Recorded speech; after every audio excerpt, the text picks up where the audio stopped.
الشیطان الرجیم بسم اللہ الرحمن الرحیم۔ میرے تمام مسلمان بھائیوں، السلام علیکم ورحمۃ اللہ تعالی وبرکاتہ۔ آج ہم سورہ یاسین کی تلاوت کو سماعت کریں گے۔ اس ویڈیو میں سورہ یاسین کی تلاوت کی فضیلت کے بارے میں پہلے چند احادیث سماعت کر لیں، اس کے بعد انشاءاللہ سورہ یاسین کی تلاوت سے آپ اپنے قلوب کو منور کیجئے گا۔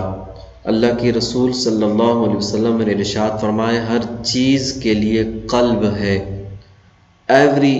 چیز کے لیے قلب۔ قلب مینز دل، ہارٹ۔ قرآن کا قلب سورہ یاسین ہے۔ جس نے سورہ یاسین پڑھی تو اللہ تعالیٰ اس کے لیے 10 ٹائم 10 بار قرآن پڑھنے کا ثواب لکھتا ہے۔ حضرت معقل بن یسار رضی اللہ تعالیٰ عنہ سے روایت رسول اللہ صلی اللہ علیہ وسلم نے ارشاد فرمایا، جو اللہ تعالیٰ کی رضا کے لیے سورہ یاسین پڑھے گا تو اس کے گزشتہ گناہ، پچھلے گناہ بخش دیے جائیں گے، لہذا اسے مرنے والوں کے پاس پڑھا کرو۔ ایک دوسری حدیث میں اللہ کے رسول صلی اللہ علیہ وسلم نے ارشاد فرمایا، جو دن کے شروع میں اسٹارٹنگ میں سورہ یاسین پڑھ لے اس کی تمام ضرورتیں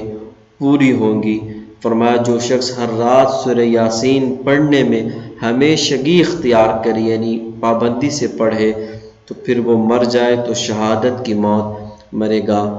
سورہ یاسین الحمدللہ موریشس میں اور دنیا میں جہاں بھی مسلمان اس کی تلاوت زیادہ سے زیادہ کرتے ہیں، بٹ موریشس میں الحمدللہ مسلمان فجر کی نماز کے بعد پابندی سے مساجد میں، گھروں میں تلاوت کرتے ہیں۔ تو اس نیت کے ساتھ سورہ یاسین تلاوت کی ریکارڈنگ کر رہا ہوں تاکہ گھروں میں بھی آپ سب سنیں، جن کو تلفظ کے ساتھ نہیں پڑھنا آتا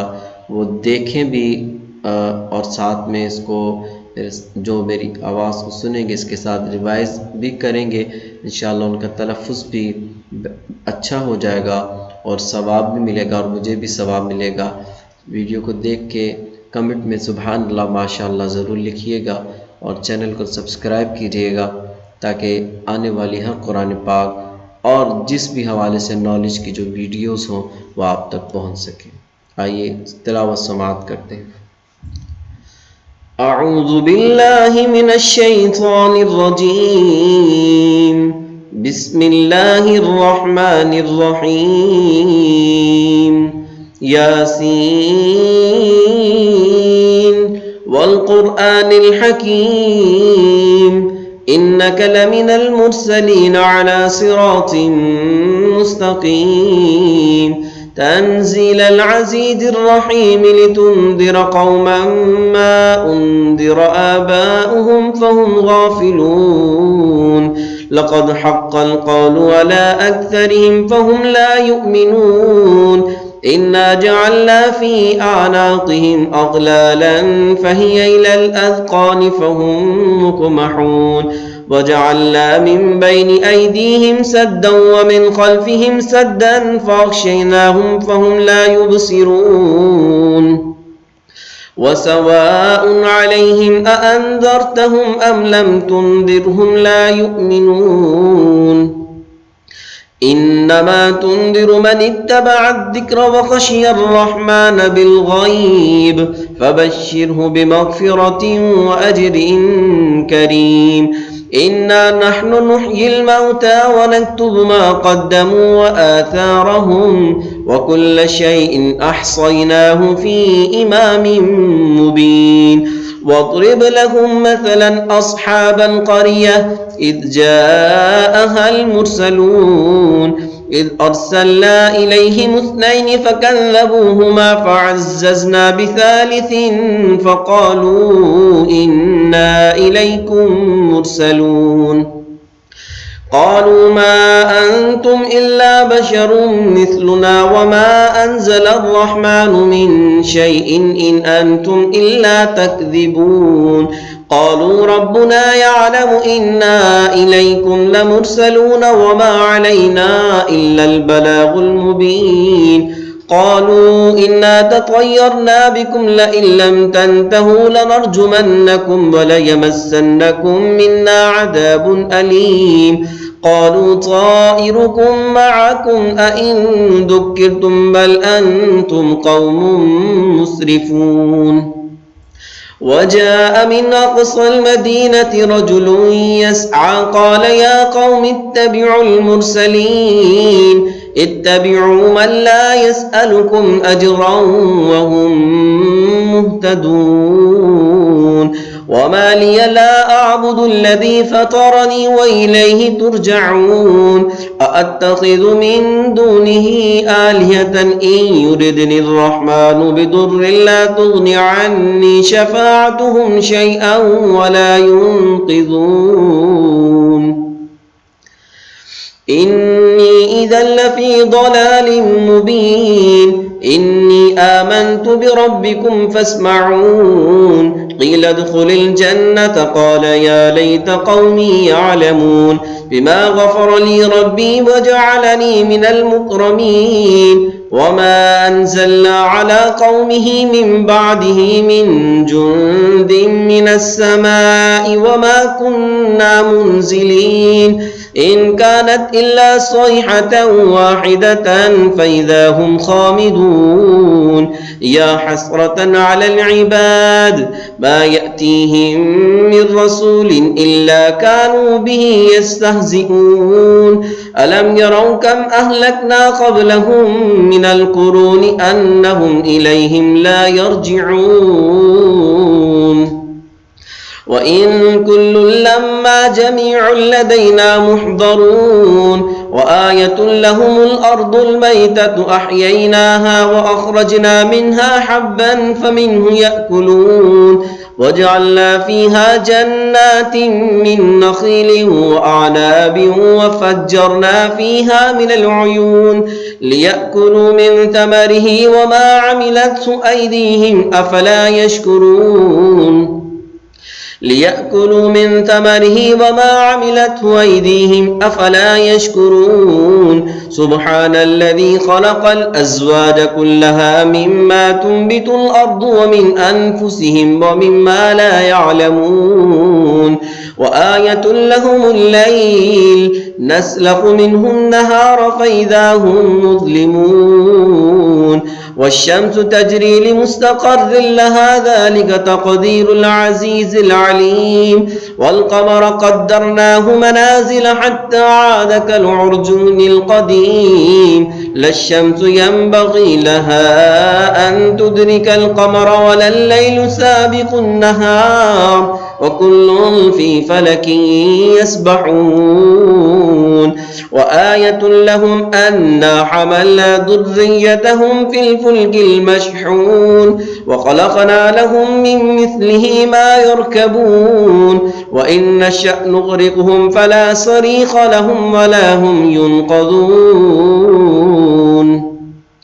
إلا رحمة منا ومتاعا إلى حين وإذا قيل لهم اتقوا ما بين أيديكم وما خلفكم لعلكم ترحمون وما تأتيهم من آية من آيات ربهم إلا كانوا عنها معرضين وإذا قيل لهم أنفقوا مما رزقكم الله قال الذين كفروا للذين آمنوا أنطعم من لو يشاء الله أطعمه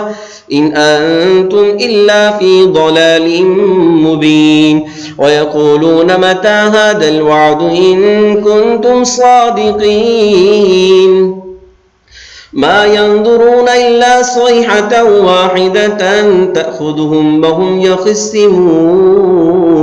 فلا يستطيعون توصية ولا إلى أهلهم يرجعون ونفخ في الصور فإذا هم من الأجداث إلى ربهم ينسلون قالوا يا ويلنا من بعثنا من مرقدنا هذا ما وعد الرحمن وصدق المرسلون إن كانت إلا صيحة واحدة فإذا هم جميع لدينا محضرون فاليوم لا تظلم نفس شيئا ولا تجزون إلا ما كنتم تعملون إن أصحاب الجنة اليوم في شغل فاكهون هم وأزواجهم في ظلال على الأرائك متكئون لهم فيها فاكهة ولهم ما يدعون سلام قولا من رب رحيم وامتازوا اليوم أيها المجرمون ألم أعهد إليكم يا بني آدم ألا تعبدوا الشيطان إنه لكم عدو مبين وأن اعبدوني هذا صراط مستقيم ولقد أضل منكم جبلا كثيرا أفلم تكونوا تعقلون هذه جهنم التي كنتم توعدون اصلوها اليوم بما كنتم تكفرون اليوم نختم على أفواههم وتكلمنا أيديهم وتشهد أرجلهم بما كانوا يكسبون ولو نشاء لطمسنا على أعينهم فاستبقوا الصراط فأنى يبصرون ولو نشاء لمسخناهم على مكانتهم فما استطاعوا مضيا ولا يرجعون ومن نعمره ننكسه في الخلق أفلا يعقلون وما علمناه الشعر وما ينبغي له إن هو إلا ذكر وقرآن مبين لينذر من كان حيا ويحق القول على الكافرين أولم يروا أنا خلقنا لهم مما عملت أيدينا أنعاما فهم لها مالكون وذللناها لهم فمنها ركوبهم ومنها يأكلون ولهم فيها منافع ومشارب أفلا يشكرون واتخذوا من دون الله آلهة لعلهم ينصرون لا يستطيعون نصرهم وهم لهم جند محضرون فلا يحزنك قولهم إنا نعلم ما يسرون وما يعلنون أولم ير الإنسان أنا خلقناه من نطفة فإذا هو خصيم مبين وضرب لنا مثلا ونسي خلقه قال من يحيي العظام وهي رميم قل يحييها الذي أنشأها أول مرة وهو بكل خلق عليم الذي جعل لكم من الشجر الأخضر نارا فإذا أنتم منه توقدون أوليس الذي خلق السماوات والأرض بقادر على أن يخلق مثلهم بلى وهو الخلاق العليم إنما أمره إذا أراد شيئا أن يقول له كن فيكون فسبحان الذي بيده ملكوت كل شيء وإليه ترجعون صدق الله العلي العظيم.